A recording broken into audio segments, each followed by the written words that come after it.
I'm Lynda Kinkade in Atlanta, filling in for my colleague Becky Anderson. Welcome to Connect the World. The Republican Congresswoman who says Donald Trump is dangerous for the US and democracy has now lost her seat in Congress.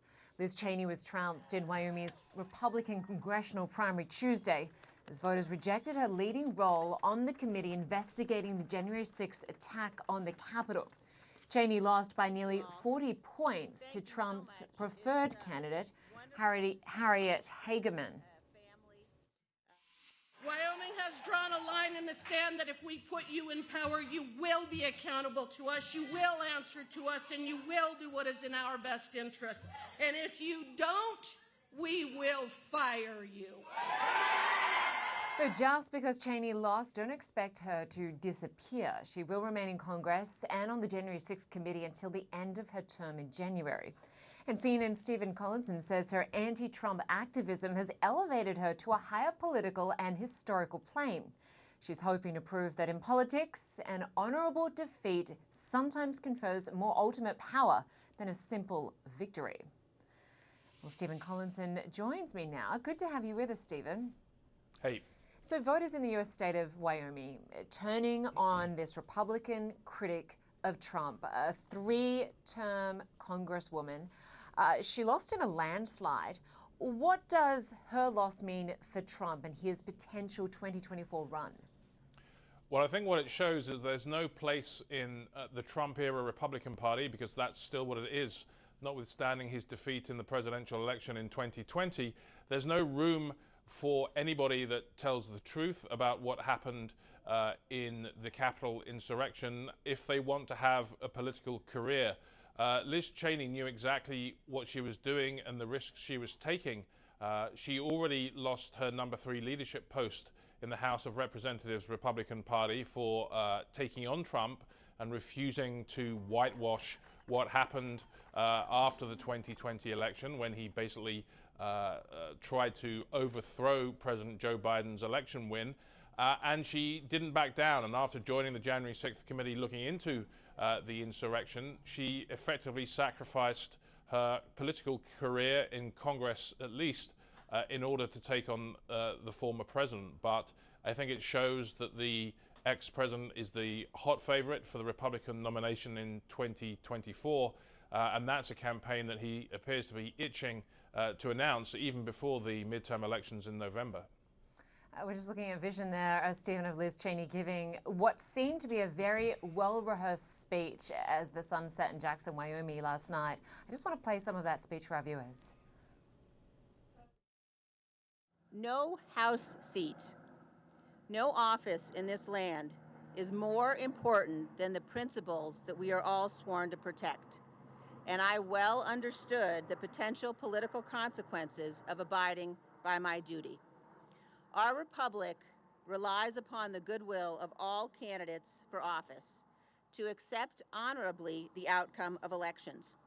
And tonight, Harriet Hageman has received the most votes in this primary. She won. I called her to concede the race. This primary election is over, but now the real work begins. The real work begins. What exactly is she referring to, Stephen? Will she continue on her crusade? How much impact will she have? What can we expect from her? I think she will. Cheney gave, I think, what was probably the most stark, chilling warning yet of the danger that Donald Trump poses to American democracy and the constitutional republic that we've seen from any major U.S. politician. She's already said that she's thinking about running for president in 2024. The issue there, of course, is that this result shows there's not much of a lane for her as anything but a protest candidate in the Republican Party. Perhaps she could run simply to take on Donald Trump on the debate stage and confront him. I think you could come up with various scenarios where the rest of the party tries to even keep her out of the Republican primary, notwithstanding the fact that she's exceedingly conservative in everything apart from her willingness to take on Trump. Then there perhaps is the possibility that she could run an independent presidential candidacy, trying to siphon away anti-Trump Republicans and moderates from the former president in order to make it more difficult for him to win back the White House in a general election. I think that would depend on whether the candidate was President Joe Biden on the Democratic side or someone else. The danger would be that you would take away the anti-Trump vote and divide it and actually hurt Biden almost as much as you would hamper Trump's attempts to win the White House. Perhaps if there was a much more liberal Democratic candidate that some Republicans would find it very difficult to vote for, there might be an opening for her there. But I think we're going to have to watch her quite carefully.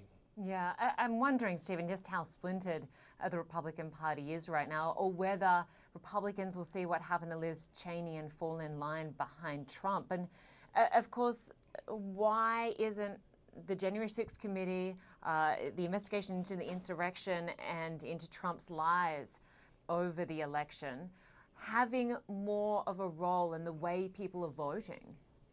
Well, I don't think Republicans want to accept the fact that Donald Trump actually did something wrong. They still support him, many Republicans in the grassroots out in the heartland of the United States. So that's the reason it's not having an impact on their vote. The Republican Party, I wouldn't say it's splintered. There are some anti-Trump Republicans. There was, before the search on Trump's resort down in Florida, a growing question about whether somebody else would be a better message for sort of make it America great Trumpism. That sort of the raid has brought people together in the Republican Party behind the president, the former president. So he's still the strongest candidate. If there are 2 or 3 potential Republican rivals in the primary, he could actually lose that race. But if it's going to be like 2016, when the anti-Trump vote is separated between about sort of 6 to 10 candidates, Trump could definitely be the strongest potential Republican nominee. He's really the favorite right now. And just very quickly, Stephen, if he did run again, what would that mean for Biden? A lot of people think, even on the Republican side, that Trump might be the only Republican that's on the stage right now that the president could beat, given his low approval ratings. President Biden certainly thinks he is the only Democrat that could beat Trump. So, you know, while most Americans wouldn't like to see it, it's not impossible we get a rerun of the 2020 election in 2024. All right. Stephen Collinson, as always, good to get your insight. Thanks so much. Thanks.